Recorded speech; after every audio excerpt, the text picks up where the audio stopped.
Une étude publiée cette semaine par la revue Nature Communications révèle que la dépendance à la nicotine dépend en grande partie de facteurs génétiques. Les chercheurs ont en effet identifié un gène qui est impliqué dans la réception de la nicotine et qui, lorsqu'il a muté, comme c'est le cas au sein d'une partie de la population, déclenche un signal de récompense beaucoup moins important.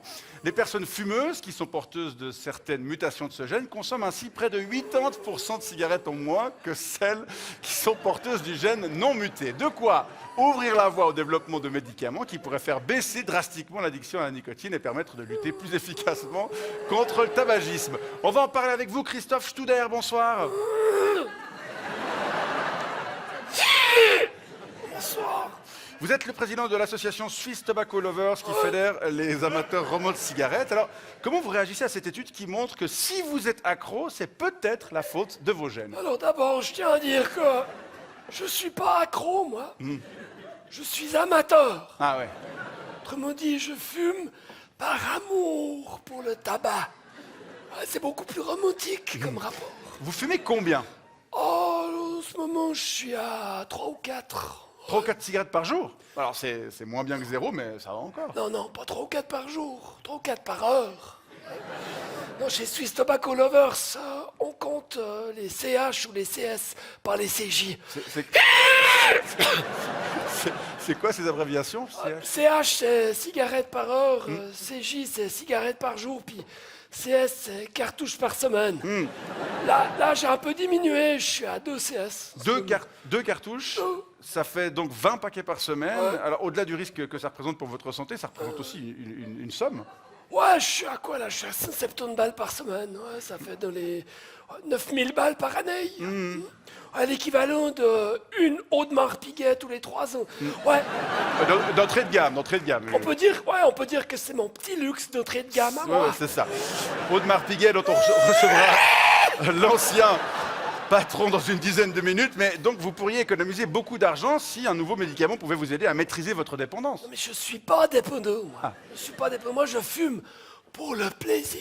Oui, d'accord. Pour le plaisir et puis aussi un tout petit peu pour faire chier ceux qui pensent mieux savoir ce qui est bien pour moi. Bon, eh bien, Voilà. le plaisir, c'est justement ce que les récepteurs de ce gène permettent de transmettre au cerveau, lequel s'habitue rapidement au plaisir et demande son renouvellement permanent, d'où l'addiction. Mais les scientifiques ont donc montré que cette chaîne n'existait pas de la même manière chez tout le monde. Mais les scientifiques, non mais vous croyez vraiment tout ce que vous disent les scientifiques? Bah, J'imagine qu'il y a 6 ans, vous étiez le genre à porter un masque sur la gueule en permanence. Pendant la pandémie, évidemment. Et donc, si un médicament pouvait être développé pour lutter contre la transmission de cette sensation de plaisir, justement liée à la nicotine, on pourrait mieux lutter contre le tabagisme qui concerne encore 24% de la population âgée de plus de 15 ans en Suisse. Les statistiques, non mais vous croyez vraiment tout ce que les statistiques vous disent? Et moi, juste pour votre information, Oui. parmi mes amis, il y en a 100% qui fument.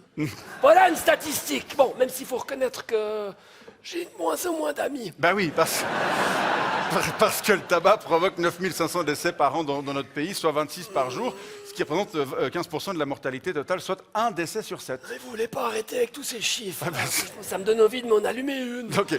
Alors, juste encore un dernier. C'est pas une tige? Non, juste encore un dernier. Le tabagisme engendre des coûts directs de 3 milliards de francs par an dans notre pays. Et si on ajoute à ces coûts liés aux traitements médicaux les coûts indirects liés à la perte de productivité, on arrive à 6 milliards de francs par an. Ouais, mais bon, il y a aussi tout ce que l'État encaisse en termes de taxes. Oui, c'est vrai. Franchement. Ça fait dans les 2 milliards par an.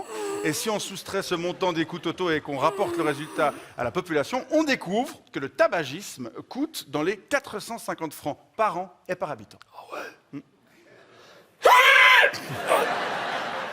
Ça donne quand même un petit peu envie de tousser. Hein. Bah oui. 450 balles. Ouais. C'est encore plus que l'Ardevance. Ah oui, bah.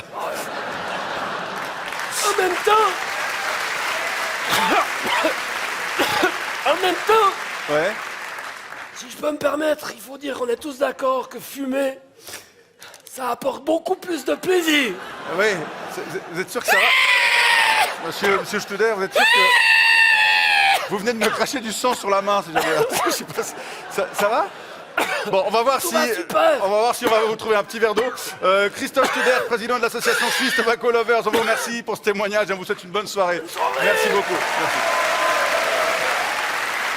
Ah, mais je l'ai même là. Ah, ça va faire des frais de pressing tout ça.